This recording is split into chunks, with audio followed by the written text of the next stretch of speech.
बढ़ते आगे कुछ और खबरों की करेंगे बात, क्योंकि जयपुर एसीबी ने 2 करोड़ की रिश्वत मांगने के आरोप में अजमेर एसओजी के एडिशनल एसपी के दफ्तर, निवास, कई जगहों पर सर्च ऑपरेशन चला रखा है। अजमेर की बहुचर्चित 11 करोड़ की नशीली दवाओं की तस्करी मामले में एक बार फिर से जांच तेज हुई है। अधिकारी खुद एसीबी के घेरे में आते नजर आ रहे हैं। इससे पहले भी पुलिस उपाधीक्षक सहित 4 थानाधिकारियों पर प्रशासनिक कार्रवाई की जा चुकी है। इस मामले में जयपुर एसीबी अजमेर पहुंची और अजमेर एएसपी दिव्या मित्तल के घर पर दबिश देते हुए दिव्या मित्तल को अरेस्ट कर जयपुर ले जाया गया है। वहीं इसके साथ ही उनके ऑफिस और अन्य ठिकानों पर भी दबिश दी जा रही है। आरोप है कि दिव्या मित्तल द्वारा 11 करोड़ की नशीली दवाओं की तस्करी मामले में आरोपी को बाहर निकालने के एवज में रिश्वत मांगा गया था। अब ऐसे में इनकी हो गई है गिरफ्तारी।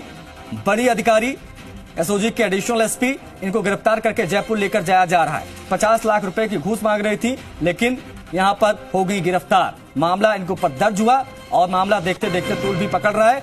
इनको जो है गिरफ्तार करके जयपुर ले जाया जा रहा है। ये तस्वीरें भी हम आपको दिखा रहे हैं। साथ ही साथ में आपको बता दें कि बर्खास्त कांस्टेबल का भी इसमें नाम है। 11 करोड़ की नशीली दवाओं की तस्करी का ये पूरा मामला है। बड़े बड़े अधिकारी इसमें नपते नजर आ रहे हैं। इस मामले में परिवादी के नाम पर एसपी ने उजागर नहीं किया। इस मामले में जी मीडिया ने अब बात भी की है एसीबी के एडिशनल एसपी बजरंग सिंह से।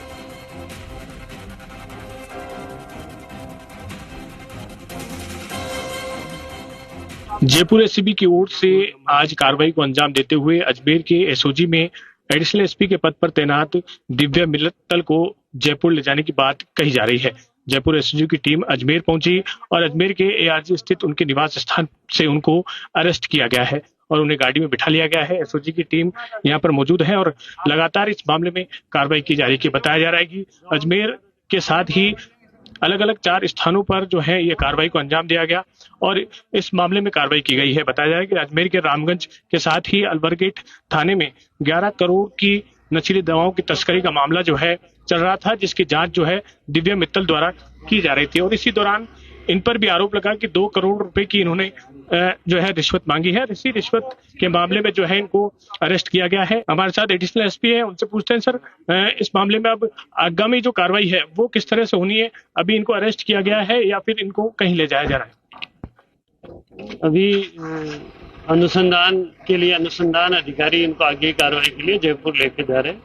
वहीं पे इन पे आगे की जो भी कार्रवाई होगी की जाएगी। एनडीपीएस से संबंधित जो प्रकरण है जी, और जिसके अंदर रिश्वत की मांग की गई है परिवादी से, उसके अंदर सर्च की कार्रवाई की गई है और आज इसको आगे की कार्रवाई के लिए इनको जो अनुसंधान अधिकारी है इनको आगे जयपुर लेके जा रहे हैं। तो जयपुर अजमेर में अरेस्ट किया गया सर इनको या फिर ऐसे? अब आगे अनुसंधान अधिकारी बताएंगे वो आगे जो क्या कार्रवाई करनी है। एसीबी इस मामले में विस्तृत पूछताछ करेगी, जिसके बाद ही अग्रिम कार्रवाई की जाएगी। कैमरा पर्सन कौशल सेन के साथ अशोक सिंह, जी मीडिया अजमेर। तो एनडीपीएस मामले में 2 करोड़ रुपए की घूस का ये पूरा मामला है और इस मामले में गिरफ्तारी हो गई। हमारे 2 सहयोगी हमसे लाइव कनेक्ट हो रहे हैं, उनसे बातचीत करेंगे। अजमेर से अशोक भाटी हमारे सहयोगी सीधा लाइव जुड़ रहे हैं। साथ ही साथ में आपको बता दें कि आशुतोष हमारे सहयोगी जो है वो जयपुर से लाइव कनेक्ट हैं। अशोक, सबसे पहले मैं आपका रुख करूंगा और मैं जानना चाहूंगा किस तरीके से एडिशनल एसपी को गिरफ्तार किया गया कि हिरासत में लिया गया। पहली चीज ये, दूसरी चीज ये कि किस तरीके से इनको यहां पर इनकी फील्डिंग लगाई गई और कैसे पता चला कितना बड़ा घूस कांड यहां पर हो रहा था? अशोक, मुझे कॉल नहीं। एक बार फिर से अशोक से कनेक्ट होने की कोशिश करेंगे। मुझे लगता है शायद अभी उनसे कनेक्ट नहीं हो पाया फोन। एक बार फिर से जोड़ने की कोशिश करेंगे। आशुतोष, क्या मेरी आवाज आपको मिल रही है? बिल्कुल आशुतोष, बड़ी चीज ये है कि अशोक जो हमारे सहयोगी वो दिखा रहे हैं, वो तस्वीरें दिखा रहे हैं कि भाई यहां से इनको हिरासत में लेकर अब जयपुर लेकर जा रहे हैं, जहां पर आप हैं इस वक्त। अब ऐसे में चूंकि बहुत बड़े अधिकारी का नाम सामने आया है, अब ऐसे में ये कार्रवाई जो है जाहिर तौर पर हाई प्रोफाइल हो गई है। अब जयपुर में क्या चीजें देखने को मिलेगी, किस तरीके से एसीबी इस पूरे मामले को आगे बढ़ाएगी? आप देखिए, एसीबी मुख्यालय इस वक्त हम मौजूद हैं और एडीजी दिनेश एमएन लगातार इस पूरे केस की मॉनिटरिंग कर रहे हैं मुख्यालय से। अपने आप में बेहद बड़ा मामला है।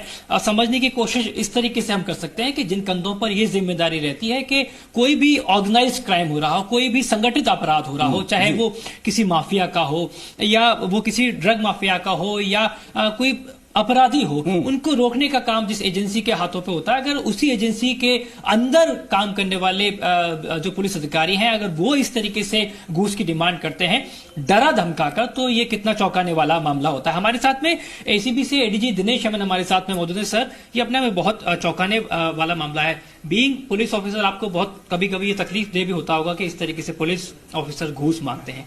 इस पर्टिकुलर केस की हम बात करते हैं तो किस बिहाफ पे जो एडिशनल एसपी है उनकी तरफ से घूस मांगी गई थी, किस तरीके का ये प्रकरण था और हम एसीबी तक शिकायत कैसे पहुंची? नहीं, ये एक रामगंज पुलिस स्टेशन अजमेर में 2021 में एक केस दर्ज हुआ था एनडीपीएस में। वो केस एसओजी को ट्रांसफर हुआ था। तो उसमें 4 तारीख को हमारे पास परिवादी आया, एक आगरा का रहने वाला है। उसने कहा कि साहब एक केस के सिलसिले में मुझे बुलाया गया और एक बार मैं जाके आया एसओजी ऑफिस। उसके बाद मेरे पास किसी दलाल का फोन आया, उसने मुझे उदयपुर बुलाया। उदयपुर एक रिसोर्ट में ले गए मुझे। वहां मेरे से पहले 2 करोड़ की डिमांड की और जब मैं मना किया तो 1 करोड़ में राजी हो गए वो और कहा कि मुझे वो पैसा देना पड़ेगा। जब इससे हमारी परिवादी से डिमांड हो गई तब ये परिवादी हमारे पास आया था 4 तारीख को। तो बजरंग सिंह एडिशनल एसपी हमारे एसीबी के एडिशनल एसपी एसआईयू के इंचार्ज है, उनको हमने जिम्मेदारी दी। तो उन्होंने इसको और डेवलप किया और डेवलप करने के बाद 12 तारीख को परिवादी को वापस उन परिवादी के पास एक नोटिस आ गया था एसओजी एडिशनल एसपी के द्वारा। तो जब ये गया एडिशनल एसपी से मिलने के लिए तो वहां इनसे फाइनली 50 लाख की डिमांड की गई इस परिवादी से। तो ये कहा गया कि तो 25 लाख आज ही देना पड़ेगा, 25 लाख 10-15 दिन बाद दे सकते हो। तो किसको देना जब कहा तो उसने कहा तुम्हारे पास कॉल आ जाएगा, जो आदमी जो कॉल करेगा उसको दे देना। तो पहले इनको ये भी कहा कि आप रिसोर्ट चले जाओ, वहां पैसा दे देना। इसने मना कर दिया उदयपुर रिसोर्ट में, वहां नहीं जाऊंगा, मुझे डर लगता है। तो उसके बाद ये बाहर आने के बाद उसके पास कॉल आ गया और जिसने कॉल करने वाला बोला कि मैं 4 घंटे लगेंगे उदयपुर से आने में और मैं आके कॉल कर लूंगा। तो 4-4.5 घंटे बाद इसको कहा कि तुम अजमेर बाईपास पे आ जाना। अजमेर बाईपास पे एक जगह बताया, वहां आ जाना, वहां मैं पैसा ले लूंगा। जब ये गया अजमेर बाईपास पे काफी देर रुका, वो आया नहीं। वो तो हम पता भी किया तो शायद अजमेर तक तो आया था, पता नहीं इसको क्या शक हुआ क्या हुआ, उसने पैसा लिया नहीं। उसके बाद में जो डिमांड की गई थी उस बेसिस पे हमने मुकदमा दर्ज किया और कल वारंट्स लिए गए। वारंट्स लेके आज 4 जिलों में 5 जगह सर्च की जा रही है। तो एक रिसोर्ट है जहां इसको बंधक रखा गया था, वहां भी सर्च चल रही है और जो संबंधित फाइल है उसके बारे में पूछताछ चल रही है और झुंझुनू और जयपुर अजमेर इनके निवास पर भी सर्च चल रही है।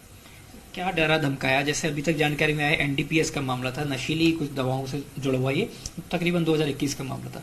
क्या डर दिखाया कि आपको क्या गिरफ्तारी कर लेंगे, केस बना देंगे, फैक्ट्री पे ताला लगवा देंगे? क्या डर दिखाया? डर यही दिखा अरेस्ट करेंगे, आप पैसा नहीं दोगे तो अरेस्ट करेंगे। और ये भी बताया कि पहले तुम्हारे जैसे और भी एक व्यापारी था, उसके लिए भी बोला, उसको भी हमने अरेस्ट किया था। बाद में और केसों में पैसे लेके अरेस्ट नहीं किया। तो इस तरह से डराया धमकाया उसको।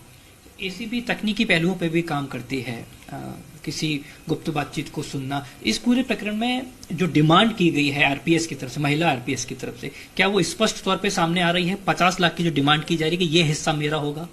नहीं, वो 50 लाख खुद के लिए डिमांड किया और किसी ऊपर अधिकारी के लिए डिमांड नहीं किया, अपने लिए डिमांड की है। और वो तो क्लियर कट है, इसलिए तो हम सर्चेस भी किए, एफआईआर भी दर्ज हुई है और उस बेसिस पे पूछताछ भी जारी है, कस्टडी में भी लिया गया उनको। अभी तक सर कुछ सर्च हुई है, जैसे उदयपुर में बड़ा रिसोर्ट है, झुंझुनू के चिड़ावा में कार्रवाई चल रही है, जयपुर में कार्रवाई चल रही है, अजमेर में 2 जगह कार्रवाई चल रही है। कुछ सर्च में सामने आया अभी तक? वो सर्चेस में अभी पूरा सामने नहीं आया। वो अभी जब सर्च खत्म हो जाएगा 3-4 घंटे बाद, उसके बाद हम डिटेल में बता पाएंगे। सर, आगे की प्रक्रिया क्या रहेगी? क्या यहाँ लाया जा रहा है एडिशनल एसपी को, उसके बाद में पूछताछ के बाद में गिरफ्तारी संभव हो सकती है? यहाँ लाएंगे और जो एविडेंस एसीबी के पास है उससे, एक हमारा आईओ मांगीलाल डीवाईएसपी है, वो कन्फ्रंट करेंगे उस एविडेंस से। अगर स्पष्ट जवाब, कन्विंसिंग जवाब नहीं मिले तो अरेस्ट हो सकते हैं। देखिए, जैसा कि जानकारी एसीबी की एडीजी दिनेश अमन की तरफ से स्पष्ट तौर पे दी गई है कि जो डिमांड थी वो स्पष्ट तौर पे थी और अब इस पूरे प्रकरण में एक तरीके से डिटेन करके हिरासत में एसीबी के द्वारा एडिशनल एसपी जो दिव्या मित्तर है उनको जयपुर मुख्यालय लाया जा रहा है और उसके बाद में संभव है कि पूछताछ के बाद में देर शाम तक उनकी गिरफ्तारी भी हो सके। बिल्कुल, मामला बहुत बड़ा इसलिए हो गया है क्योंकि खुद इसमें एडिशनल एसपी इन्वॉल्व है, उनको हिरासत में ले लिया गया। अब होगी पूछताछ, तब चीजें और ज्यादा खुलकर सामने आएगी। बहुत शुक्रिया आपका आशुतोष, इन तमाम जानकारियों को साझा करने के लिए। तमाम